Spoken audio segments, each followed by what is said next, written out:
وَلَقَدْ أَخَذْنَا آلَ فِرْعَوْنَ بِالسِّنِينَ وَنَقْصٍ مِّنَ الثَّمَرَاتِ لَعَلَّهُمْ يَذَّكَّرُونَ فَإِذَا جَاءَتْهُمُ الْحَسَنَةُ قَالُوا لَنَا هَٰذِهِ وَإِن تُصِبْهُمْ سَيِّئَةٌ يَطَّيَّرُوا بِمُوسَىٰ وَمَن مَّعَهُ أَلَا إِنَّمَا طَائِرُهُمْ عِندَ اللَّهِ وَلَٰكِنَّ أَكْثَرَهُمْ لَا يَعْلَمُونَ وَقَالُوا مَهْمَا تَأْتِنَا بِهِ مِنْ آيَةٍ لَتَسْحَرَنَا بِهَا فَمَا نَحْنُ لَكَ بِمُؤْمِنِينَ فَأَرْسَلْنَا عَلَيْهِمُ الطُّوفَانَ وَالْجَرَادَ والقمل والضفادع والدم آیات مفصلات فاستكبروا وكانوا قوما مجرمين ولما وقع عليهم الرجز قالوا يا موسى ادع لنا ربك بما عهد عندك لئن كشفت عنا الرجز لنؤمنن لك ولنرسلن معك بني إسرائيل فلما كشفنا عنهم الرجز إلى أجل هم بالغوه إذا هم ينكثون فانتقمنا منهم فأغرقناهم في اليم بأنهم كذبوا بآياتنا وكانوا عنها غافلين وَأَوْرَثْنَا الْقَوْمَ الَّذِينَ كَانُوا يُسْتَضْعَفُونَ مَشَارِقَ الْأَرْضِ وَمَغَارِبَهَا الَّتِي بَارَكْنَا فِيهَا وَتَمَّتْ كَلِمَةُ رَبِّكَ الْحُسْنَىٰ عَلَىٰ بَنِي إِسْرَائِيلَ بِمَا صَبَرُوا وَدَمَّرْنَا مَا كَانَ يَصْنَعُ فِرْعَوْنُ وَقَوْمُهُ وَمَا كَانُوا يَعْرِشُونَ. اور ہم نے فرعون والوں کو قحط سالی اور پھلوں کی کمی میں مبتلا کیا تاکہ وہ نصیحت قبول کریں. سو جب ان پر خوشحالی آ جاتی تو وہ کہتے یہ تو ہمارے لیے ہونا ہی چاہیے، اور اگر ان کو کوئی بدحالی پیش آتی تو موسیٰ اور ان کے ساتھیوں کو کی نحوست بتلاتے. یاد رکھو ان کی نحوست اللہ کے پاس ہے، لیکن ان کے اکثر لوگ نہیں جانتے، اور یوں کہتے کیسی ہی بات ہمارے سامنے لاؤ، اس کے ذریعے سے ہم پر جادو چلاؤ، جب بھی ہم تمہاری بات ہرگز نہ مانیں گے.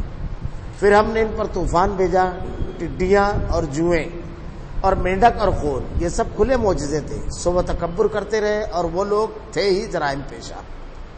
اور جب ان پر کوئی عذاب واقع ہوتا تو یوں کہتے اے موسیٰ ہمارے لیے اپنے رب سے اس بات کی دعا کر دیجئے جس کا اس نے آپ سے عہد کر رکھا ہے، اگر آپ اس عذاب کو ہم سے ہٹا دیں تو ہم ضرور آپ کے کہنے سے ایمان لے آئیں. ہم بنی اسرائیل کو بھی رہا کریں، آپ کے ہمراہ کر دیں گے. پھر جب ان سے اس عذاب کو ایک خاص وقت تک کے لیے جس تک بہرحال ان کو پہنچنا تھا ہٹا دیتے تو فوراً ہی عہد شکنی کرنے لگتے. پھر ہم نے ان سے بدلہ لیا، یعنی ان کو دریا میں غرق کر دیا، اس سبب کہ وہ ہماری آیتوں کو جھٹلاتے، ان سے بالکل ہی غفلت کرتے. ہم نے ان لوگوں کو جو کہ بالکل کمزور شمار کیے جاتے تھے اس سرزمین کے مشرق و مغرب کا مالک بنا دیا، جس میں ہم نے برکت رکھی. اور آپ کے رب کا نیک وعدہ بنی اسرائیل کے حق میں ان کے صبر کی وجہ سے پورا ہو گیا. فرعون اور اس کی قوم جو فیکٹریاں اور کارخانے بناتے، جو اونچی اونچی عمارتیں اور محلات کو تعمیر کرتے، سب کو ہم نے درہم برہم کر دیا.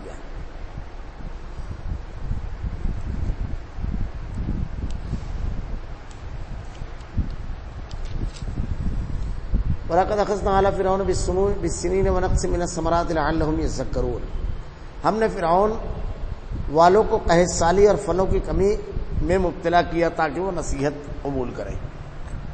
حضرت موسیٰ علیہ السلام جب فرعون کے دربار میں گئے اور ان کو جا کر کے توحید کی دعوت دی، پھر اس کے بعد واقعہ گزرا کہ فرعون نے جادوگروں کو بلایا، مقابلہ ہوا.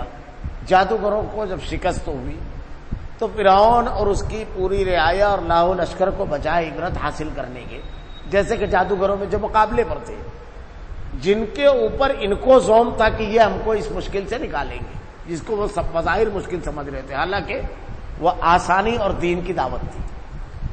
اس کے باوجود جب انہوں نے نہیں مانا اور ویسے ہی ان کی سرکشی برقرار رہی تو اللہ رب العالمین نے ان لوگوں کے اوپر مختلف عذاب، آل فرعون جو فرعونی تھے ان لوگوں کو مختلف عذاب میں مبتلا کیا. اور یہ جو عذابات آئے تو ان عذاب سے بنی اسرائیل جو انہی کے ساتھ رہتے تھے، ایک الگ بستی تھی، وہ اس سے محفوظ رہے. جو عذاب آیا اس کا اللہ نے تذکرہ کیا. یہاں ہم نے فرعون والوں کو قحط سالی اور پھلوں کی کمی کی میں مبتلا کیا تاکہ وہ نصیحت قبول کریں. یہ قحط سالی ایسی آئی تھی کہ ایک دم تمام کے تمام فصلیں ایک دم ختم، یعنی بھوک مری کی نوبت اتنی خطرناک، کیونکہ اللہ کا عذاب اور اللہ کی گرفت تھی. اس میں خاص چیز اللہ رب العالمین نے جو بیان فرمائی آگے چل کر، یہ اس لیے نہیں تھا کہ ان کو اذیت میں مبتلا کرنا خاص طور سے، بلکہ اس سے نصیحت حاصل کر کے وہ اللہ رب العالمین کے غضب سے بچ جائے۔ اللہ رب العالمین نے ارشاد فرمایا تاکہ وہ نصیحت حاصل کریں، لعلہم یذکرون، سدھر جائیں۔ ایک ٹھوکر کبھی کبھی آدمی کی زندگی کا حاصل ہوتی ہے، پوری قوم بالکل واضح طور پر عذاب میں مبتلا ہوئی، ان کو اپنی آنکھیں کھول لینا چاہیے، لیکن بجائے آنکھیں کھولے کے جب اللہ نے اس عذاب کو مؤخر کر دیا، ہٹا دیا ان لوگوں کو اوپر سے حضرت موسیٰ علیہ السلام کی دعا کی وجہ سے، تو وہ کیا کہتے ہیں؟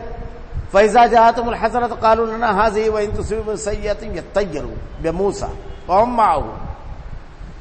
سو جب ان پر خوشحالی آ جاتی تو کہتے یہ تو ہمارے لیے ہونا ہی چاہیے، یعنی وہ بدحالی اور خوشحالی کے موقع پر ان کا رویہ اللہ کی طرف رجوع ہونے کی بجائے یہ تو ہماری محنتوں کا ثمرہ ہے، ہم نے اتنی محنت کی، ہم نے اتنی کوشش کی، اس کی وجہ سے، ہماری صلاحیتوں کی وجہ سے۔ اور اگر ان کو کوئی بدحالی پیش آتی تو موسیٰ اور ان کے ساتھیوں کی نحوست بتلاتے۔ جب کوئی برا وقت آتا تو الزام دیتے حضرت موسیٰ علیہ السلام اور اہل ایمان کو۔ بڑا عجیب و غریب معاملہ ہے۔ پہلی مرتبہ اگر تمہاری خوشحالی کی وجہ تمہاری صلاحیتیں تھیں تو ان صلاحیتوں کی وجہ سے اگر آپ کو تھی تو وہی صلاحیتیں آپ کے اندر ابھی بھی موجود ہے، اسی کا استعمال کر کے آپ خوشحال ہو جائیے۔ لیکن جب خوشحالی ختم ہوتی ہے تو آپ یہ کہتے ہو کہ یہ اس کی وجہ سے، یعنی جب برا وقت آتا ہے تو دوسروں کو الزام ڈالتے ہو، اپنے اعمال کا محاسبہ نہیں کرتے۔ یاد رکھو ان کی نحوست اللہ کے پاس ہے، لیکن ان کے اکثر لوگ نہیں جانتے۔ کسی چیز میں نحوست نہیں ہوتی ہے۔ مشرکین مکہ کا بھی معاملہ ایسا تھا کہ ان لوگوں نے بھی مختلف چیزیں بنا لی تھی، جیسے بدعقیدہ لوگ بنا لیتے ہیں کہ فلاں چیز کی وجہ سے نحوست ہے، فلاں چیز کی وجہ سے برکت نہیں رہتی ہے، فلاں چیز سے یہ نقصان ہوتا ہے۔ مشرکین مکہ جو ہے تو وہ جانوروں کو دوڑایا کرتے تھے، جب کہیں سفر میں جانا ہو تو دائیں جانب جب بھاگے تو وہ سمجھتے تھے کہ کام بن جائے گا اور کامیاب رہے گا سفر، یا کوئی کام کرنا ہو، اور بائیں جانب اگر بھاگے تو سمجھتے تھے کہ یہ ناکام۔ حضرت ابراہیم علیہ السلام اور حضرت اسماعیل کی مورتیاں بنا کر کعبۃ اللہ میں رکھی تھی، اور ان کے ہاتھوں میں پانسے کا تیر تھا۔ وہ نکالتے تھے کہ کام ہونے والا تیر الگ تھا اور نہیں کام ہونے والا تیر الگ، جبکہ یہ تمام چیزوں کی وجہ سے نفع اور نقصان نہیں ہوتا ہے۔ نفع اور نقصان کی مالک اللہ رب العالمین کی ذات ہے۔ یہی پر یہ چیز بھی ہے کہ اگر کوئی شخص ایسا سمجھتا ہے تو وہ سمجھ لے کہ بدعقیدگی ہے، اس کو اپنے عقیدے کی اصلاح کر لینا چاہیے۔ نحوست کا معاملہ جو ہے چیزوں کی وجہ سے نقصان، اور یہ تمام کے تمام بدعقیدگی مشرکین کی ہے۔ وقالوا مهما تاتنا به آیۃ لتسحرنا بها فما نحن لك بمؤمنین، اور یوں کہتے کیسی ہی بات ہمارے سامنے لاؤ، اس کے ذریعے سے ہم پر جادو چلاؤ، جب بھی ہم تمہاری بات ہرگز نہ مانیں گے۔ نبی کے پیغام کو انہوں نے جادو کہا، اور کیسی بھی دلیل آ جائے نہیں ماننے کا مزاج ہے۔ دلیلوں پہ بات نہیں ہے کہ اگر آپ نے بات کو دلیلوں سے ثابت کر دیا، کوئی نشانی بتا دی تو ہم تسلیم کر لیں گے۔ جب آدمی کے اندر اڑگل پن آ جاتا ہے، جب آدمی کے اندر بدعقیدگی آ جاتی ہے، اللہ کی نافرمانی والا معاملہ ہو جاتا ہے، تو پھر اس کا معاملہ ایسا رہتا ہے کہ وہ کیسا بھی معاملہ ہو اس قسم کے الفاظ استعمال کرتا ہے۔ جیسے کبھی کبھی جب شیطان سادہ ورغلا دیتا ہے تو انفرادی زندگی میں بھی آدمی اس قسم کے جملے کہتا ہے تو کچھ بھی کہ میں نہیں مانوں گا، حالانکہ یہ بالکل غیر محفوظ جملہ ہے۔ قرآن کی کوئی آیت ہے تو آدمی کو سر جھکا دینا چاہیے، حدیث اگر آ جائے تو سر جھکا دینا چاہیے، لیکن آدمی یہ جملہ کہہ دیتا ہے۔ اللہ رب العالمین نے یہ جملہ گمراہ افراد کی زبان سے نکلتا ہے۔ اہل ایمان جو ہے سمعنا واطعنا، سنا اور اطاعت کی۔ فارسلنا علیہم الطوفان والجراد والقمل والضفادع والدم آیات مفصلات فاستکبروا وکانوا قوما مجرمین۔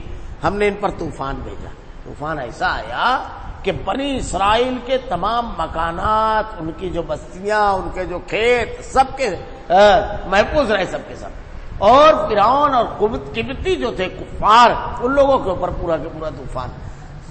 تفسیر میں مفسرین نے لکھا ہے کہ ان کے علاقے میں ایسا تھا کہ زمین خشک اور چلنا پھرنا بالکل آسان بنی اسرائیل کے، اور ان لوگوں کے علاقے میں یہ تمام چیزیں تھی۔ اللہ رب العالمین کی گرفت اور پکڑ۔ آدمی جب تدبر کرتا ہے اور غور کرتا ہے تو شرکس لوگوں پر جب اللہ رب العالمین پکڑ کرتا ہے تو وہاں قدرت کاملہ اللہ کی دیکھتا ہے آدمی، کہ ایک ہی بستی کے کچھ لوگ ایک چیز میں مبتلا ہوتے ہیں اور کچھ لوگ محفوظ ہوتے ہیں. اس کا مشاہدہ بھی پیچھے لوگوں نے کیا کہ کچھ لوگ خوف میں مبتلا تھے، کچھ لوگ رشتے توڑ دیے تھے بیماری کی وجہ سے، کچھ مخصوص علاقوں میں بیماری زیادہ، کچھ مخصوص علاقوں میں کم. اللہ کی گرفت اور پکڑ جب آتی ہے تو یہ اللہ رب العالمین کا اختیار ہے کہ زمین کے ایک خطے کو محفوظ و مامون کر دے اور ایک خطے کو رہنے والے افراد کے اوپر بھرپور گرفت فرمائے. ٹڈیاں، یہ ٹڈیاں جو تھی، ٹڈی دل، یہ بہت ہی خطرناک ہوتا ہے. اس کا جب حملہ ہوتا ہے تو ذرا دیر کے اندر پوری کے پوری کھڑی فصلیں صاف ہو جاتی ہیں، پورے کے پوری کھیتیاں بالکل ذرا دیر کے اندر ختم کر دیتے ہیں. اس کا عذاب آیا. جوئیں، ہر جگہ جو، بدن کے اوپر جو، بال میں جو، کپڑوں کے اوپر جو، کھانے پر جو، یہ عذاب تھا تو ہر جگہ. یہ مینڈک، مینڈک کا عذاب اس طرح آیا کہ مینڈک، بعض لوگوں نے وہ لکھا ہے کہ فرعون کو ایک مرتبہ مینڈک کی آواز آئی، دربار میں بیٹھا ہوا تھا تو بولے یہ مینڈکی کیا. تھوڑی دیر کے بعد یہ صورتحال ہوئی کہ پوری بستی مینڈکوں سے بھر گئی. بنی اسرائیلی اگر رہتے تو اطمینان سے، اور فرعونی کسی جگہ بیٹھنا بھی ان کے لیے دوبڑ ہو گیا. ادھر کر مینڈک کبھی بدن کے اوپر آ جاتا، کبھی منہ کھولتے تو ادھر لپکتا مینڈک. یعنی زندگی بالکل ایسا ہے کہ گزارنا مشکل ہو گئی. خون کا عذاب، اور یہ سب کھلے معجزے تھے. اب اس میں جوئے کا عذاب جو ہے تو اس کے بارے میں یہ ہے کہ جو کا جو عذاب تھا، دیمک کے کیڑے تھے. ان کیڑوں میں ایسا ہوا کہ ان کی جو عمارتیں تھی تو اس کی جو کیلیں تھی اس کیلوں کو کھا لیا، عمارتیں گرنا شروع ہو گئی. یعنی بالکل دیمک کا عذاب جب آیا، جوں کا، خاص طور سے دیمک جس کی وضاحت ہے، بالکل حیران اور پریشان ہو گئے. مینڈک کا عذاب، خون کا عذاب اس طرح آیا کہ ان کے جو دریا تھے، ان کے جو کنویں تھے، جس جگہ کا پانی یہ استعمال کرتے تھے سب کے سب اللہ نے خون بنا دیا. یہ سب کھلے معجزے تھے. سو وہ تکبر کرتے رہے اور وہ لوگ تھے ہی جرائم پیشہ. اور جب ان پر سے کوئی عذاب واقع ہوتا، اب یہ جرائم پیشہ تھے، اللہ رب العالمین نے وضاحت کی کیوں ان کے اوپر عذاب آیا. اس لیے کہ جرم کرنے والے، انکار کرنے والے، سرکشی کرنے والے، گناہ میں پڑنے والے تھے. اور یہ تمام اسباب جو اللہ بیان کر رہا ہے، اللہ رب العالمین کے غضب کو آواز دینے والے اور آدمی کے لیے مشکلات اور تباہی لانے والی چیزیں ہوتی ہیں. وَلَمَّا وَقَعَ عَلَيْهِمُ الرِّجْزُ قَالُوا يَا مُوسَىٰ ادْعُ لَنَا رَبَّكَ بِمَا عَهِدَ عِندَكَ. اور جب ان پر کوئی عذاب واقع ہوتا تو یوں کہتے، اے موسیٰ ہمارے لیے اپنے رب سے اس بات کی دعا کر دیجئے.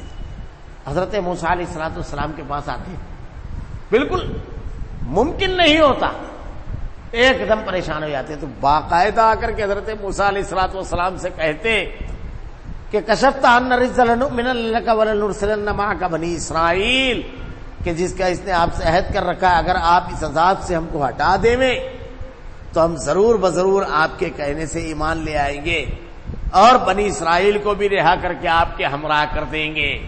پہلے اوپر کیا کریں، کچھ بھی کر لو، لیکن ذرا سا عذاب آتا تو بتاتے تھے حضرت موسیٰ علیہ السلام کے پاس. اللہ رب العالمین اتنا رحیم و کریم ہے کہ بار بار اقرار کرتے اور بار بار اللہ رب العالمین ان کو چھوڑ دیتا. حضرت موسیٰ علیہ السلام نے ان سے مطالبہ کیا تھا فرعون سے کہ تو میری قوم کو میرے حوالے کر دے. دعوت پوری دینے کے بعد، سمجھانے کے بعد کہ میری قوم کو میرے حوالے کر دے تاکہ میں ان کو لے کر کے نکل جاؤ اس بستی سے. اس کا وعدہ بھی کیا لیکن ہر مرتبہ مکر جاتے تھے. تو جیسے ہی حالات تبدیل ہوتے تھے مکر جاتے تھے. ایک آدمی اگر مجرم اور گنہگار ہے اور اللہ رب العالمین کا غضب اور اللہ رب العالمین کا عذاب اور اللہ رب العالمین کی طرف سے کوئی ایسی چیز دیکھے، فوراً اس کے اپنے رویے کو تبدیل کرنا چاہیے. اور گناہ کرنے کے بعد حالات جیسے ہی مشکل آئے اور آدمی توبہ کا اعادہ کرے اور پھر اسی کی طرف پلٹ جائے، یہ سرکش ہونے کی علامت ہے. اسی لیے توبہ کے بارے میں کہا گیا کہ سچی توبہ وہ ہے کہ آدمی گناہ سے توبہ کرے اور یہ دل میں اللہ سے دل میں عہد کرے اور اللہ رب العالمین سے اس بات کا وعدہ کرے اور اللہ رب العالمین کے سامنے اس کا اقرار کرے کہ آئندہ اس گناہ کو نہیں کروں گا. آدمی گناہ کرے پھر یہ سوچے کہ توبہ کر لو معاف ہو جائے گا، پھر گناہ کرے تو حقیقی توبہ یہ نہیں ہے. یہ اور بات ہے کہ اگر آدمی توبہ کرتا ہے اس عہد کے بعد، اس کے بعد پھر وہ غلطی اس سے سرزد ہو جاتی ہے، شیطان بہکا دیتا ہے پھر وہ ویسے ہی پختہ عہد و میثاق کے ساتھ توبہ کریں تو اللہ رب العالمین معاف فرما دے گا۔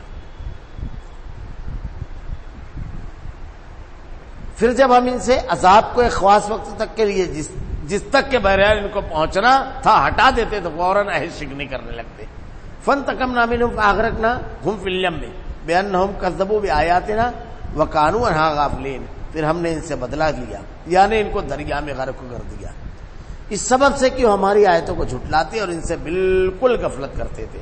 پھر آخر میں یہ ہوا کہ واقعے کی تفصیلات کئی مقامات پر ان سے گزر بھی چکی ہے اور آگے بھی آنے والی ہے کہ جب حضرت موسیٰ علیہ السلام کو اللہ رب العالمین نے حکم دیا کہ اپنی پوری قوم کو لے کر راتوں رات نکل جاؤ، یہ انبیاء کی تاریخ میں آپ کو بار بار ملے گا، قوم صالح، قوم شعیب، ان لوگوں میں بھی کہ جب یہ اپنے لوگوں کو لے کر کے بستی سے نکلے تو یہاں معاملہ یہ ہوا کہ اگر بنی اسرائیل کو یہ حکم دیا جاتا یہ مقابلہ کرو تو آگے اس کی تفصیلات آ رہی ہے، برسوں سے نسلوں سے غلامی کر رہے تھے، مقابلے کی قوت بالکل ان کی کمزور ہو چکی تھی، اور اللہ رب العالمین خالق ارض و سما ہے، وہ جانتا ہے، کیونکہ جب حضرت موسیٰ علیہ السلام نے ان سے کہا کہ جاؤ یہ بستی ہے جا کر کے مقابلہ کرو، اللہ تعالیٰ فتح کی نوید اور خوشخبری سناتا ہے تو کیا کہا فقاتلا انہا قاعدون، موسیٰ اور اس کا رب جا کر کے نہ لے، تو یہ جو چیز پیدا ہو گئی تھی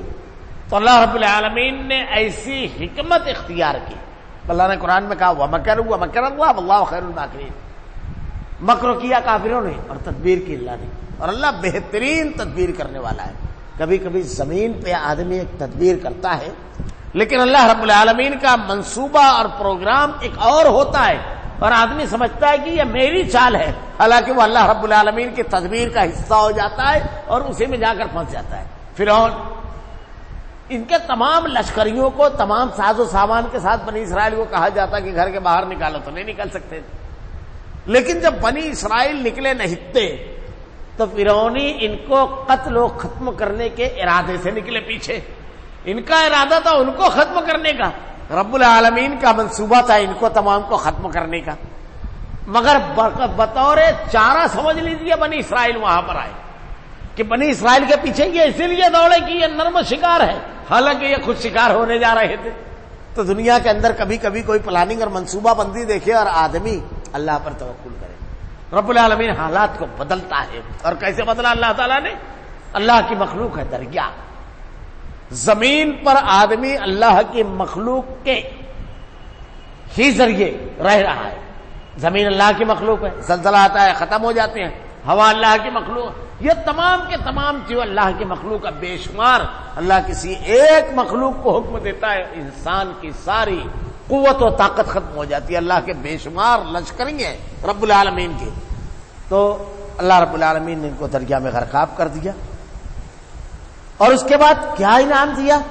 ہم نے ان لوگوں کو جو بالکل کمزور شمار کیا جاتے تھے، وَأَوْرَثْنَا الْقَوْمَ الَّذِينَ كَانُوا يُسْتَضْعَفُونَ، انتہائی کمزور، مشارق الارض ومغاربها التي باركنا فيها، اس سرزمین کے مشرق و مغرب کا مالک بنا دیا جس میں ہم نے برکت دی، یعنی ایسی ویسی سرزمین نہیں، برکت والی۔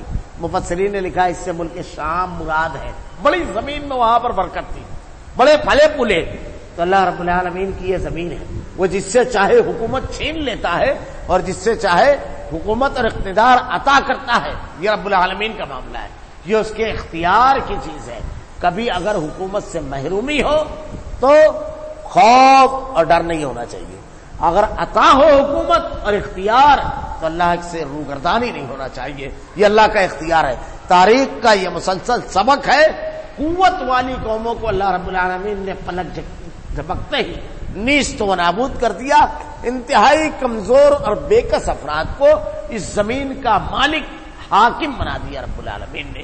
کیسی سلطنت تھی، کیسی حکومت تھی بنی اسرائیل کی، حضرت سلیمان علیہ السلام، یہ واقعہ اپنے مقام پر تفصیل سے آئے گا کہ اللہ نے کیسی حکومت دی۔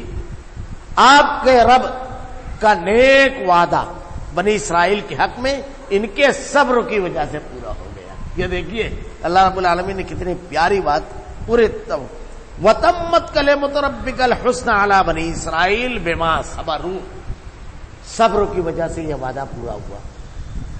مفسرین نے لکھا ہے حسن بصری رحمہ اللہ ارشاد فرماتے ہیں کہ اگر ہماری زندگی میں کبھی ایسا موڑ آئے اجتماعی سطح پہ یا کسی بھی سطح پہ، ہمارا مقابل جو ہے بہت طاقتور ہو، اس کے پاس اختیار، قوت، ذرائع سب ہو، اور ہمارے پاس وہ نہیں، ایسی صورت میں اگر ہمیں اس پر فتح حاصل کرنی ہے اور اس کو مغلوب کرنا ہے اور اس کو ختم کرنا ہے تو اس کے مقابلے میں نہیں جانا چاہیے۔ حضرت موسیٰ علیہ السلام کی پوری قوم مقابلے میں نہیں کھڑی، بما صبروا، انہوں نے صبر کیا۔ اب صبر کی تفصیل کیا ہے؟ نیکی پر جمے رہے۔ حضرت موسیٰ علیہ السلام مسلسل دعوت دیتے رہے اور یہ لوگ نیک عمل کرتے رہے اور ان لوگوں کو نیکی کی طرف بلاتے رہے اور ان کے مظالم پر گلا شکوہ نہیں کیا، شریعت کے احکامات کو چھوڑا نہیں۔ اگر آدمی شریعت کے احکامات کو چھوڑے ہوئے ہے، گلے شکوے کر رہا ہے حالات کے، تو حالات نہیں بدلے۔ صبر کا معنی یہ ہے کہ نیکی آدمی کرے، نیکی پر جو تکلیف آئے اس پر گلا شکوہ نہ کرے اور نیکی باقی رکھے، یعنی اس پر جمع رہے۔ یہ پوری تفسیر ہے۔ پھر اللہ تعالیٰ نے کیا ارشاد فرمایا کہ بنی اسرائیل کے حق میں ان کے صبر کی وجہ سے پورا ہو گیا۔ آج ہم اپنے ملک کے حالات کا مشاہدہ کریں تو ہم دعوت اللہ کا کام پوری توانائی سے پوری توانائی لگا دے، دین پر پوری توانائی کے ساتھ اجتماعی طور پر ہم جم جائیں اور جو مصیبتیں اور تکلیفیں آ رہی ہیں اس پر صبر کریں اور دینی احکامات پر عمل اسی طرح جاری رکھیں۔ اللہ رب العالمین نے یہ فارمولہ محکوم بےکس وسائل سے محروم افراد کے لیے دے دیا کامیابی کا۔ اب اگر آدمی اس فارمولے کو نہ استعمال کرے جو اللہ رب العالمین نے کامیابی کے لیے دیا ہے اور کامیابی کی صرف امید لگا لے ہوئے عمل کو چھوڑ کر کے، اللہ رب العالمین نے اس دنیا میں ضابطے بنائے ہیں، جو ان ضابطوں کو فالو کرے گا، جو ان ضابطوں کے اوپر عمل کرے گا وہ کامیاب ہوگا۔ جیسے اللہ رب العالمین نے علم کے بارے میں کہا کہ عالم اور جاہل برابر نہیں ہے، تو اب آدمی پوری قوم جہالت میں ڈوبی ہو اور کسی تعلیم یافتہ قوم سے مقابلہ کرے تو آپ برابر نہیں ہو سکتے۔ اللہ نے ضابطہ بنا دیا، اب اس ضابطے میں جو لوگ گئے وہ کامیاب ہو گئے۔ اللہ تعالیٰ نے کہا سچے لوگ کامیاب ہوں گے، ظلم کرنے والے لوگوں کا استحصال کرنے والے یہ سب نہیں۔ اب اگر وہ تمام کے تمام امور آدمی کے اندر پائے جاتے ہیں تو کامیابی کے خواب نہ دیکھے، کامیابی کی یقینی چیز کے حصول کے لیے صبر، ثابت قدمی، نیکی پر جمے رہنا اور نیکی کا حکم دیتے رہنا۔ اللہ رب العالمین نے جو ارشاد فرمایا اس کا نتیجہ کیا ہوا؟ بنی اسرائیل کے حق میں ان کے صبر کی وجہ سے یہ وعدہ پورا ہوا۔ اور فرعون اور اس کی قوم جو فیکٹریاں اور کارخانے انبریکٹ ہے، یہ جو فیکٹریاں، جو ان کی مصنوعات تھی، جو ان کے باغات اور جو تمام بنایا تھا انہوں نے، جو اونچی اونچی عمارتیں اور محلات کو تعمیر کرتے تھے، سب کو ہم نے درہم برہم کر دیا۔ یہ تمام کے تمام چیزیں ختم ہو جائے گی اگر صبر کا دامن تھامے رہے، آدمی نیکی پر جمع رہے، اس اصول اور ضابطے پر عمل کرتا رہے۔ تو ایک بڑا سبق ہمارے سامنے ہے کہ ایک طاقتور اقتدار اور تمام وسائل سے لبریز قوم ایک انتہائی بےکس اور مجبور قوم کے سامنے ختم ہو جاتی ہے۔ اللہ تعالیٰ نے ارشاد فرمایا ہے کم من فئۃ قلیلۃ غلبت فئۃ کثیرۃ باذن اللہ۔ بارہا ایسا ہوا کہ اللہ نے ایک بڑے گروہ کو ایک چھوٹے گروہ سے شکست دے دی، بڑے گروہ پر ایک چھوٹے گروہ کو فوقیت دی۔ بدر کے مقام اور بدر کے میدان پر آدمی نظر ڈالے، کسی نے کہا ہے کہ فضائے بدر پیدا کر فرشتے تیری نصرت کو اتر سکتے ہیں گردوں سے قطار اندر قطار اپنی، اللہ کی مدد آئے گی۔ لیکن وہ اعمال جو مدد کے حصول کے لیے اللہ نے بیان فرمائے اس کو اجتماعی طور پر یا انفرادی طور پر جب بھی آدمی کی زندگی میں معاملات آئیں اسی طریقے سے اس کو اختیار کرے۔ وہ نسخہ کامیاب ہے لیکن اس کے استعمال شرط ہے۔ اللہ رب العالمین سے دعا ہے کہ رب العالمین مصائب اور مشکلات میں کامیابی اور تیری مدد کا جو تو نے سچا وعدہ کیا ہے، ثابت قدمی اور صبر، رب العالمین اس کی توفیق دے۔ الہ العالمین ہر حالت میں تیرے نازل کردہ احکامات کے مطابق زندگی گزارنے کی توفیق دے اور تیرے احکامات کو اپنے کردار و عمل میں ڈھالنے کی توفیق دے۔ ہمارا خاتمہ ایمان پر فرما۔ ربنا لا تزغ قلوبنا بعد إذ هديتنا وهب لنا من لدنك رحمة إنك أنت الوهاب۔ سبحانک اللہم و بحمدک اشہد ان لا الہ الا انت استغفرک و اتوب الیک۔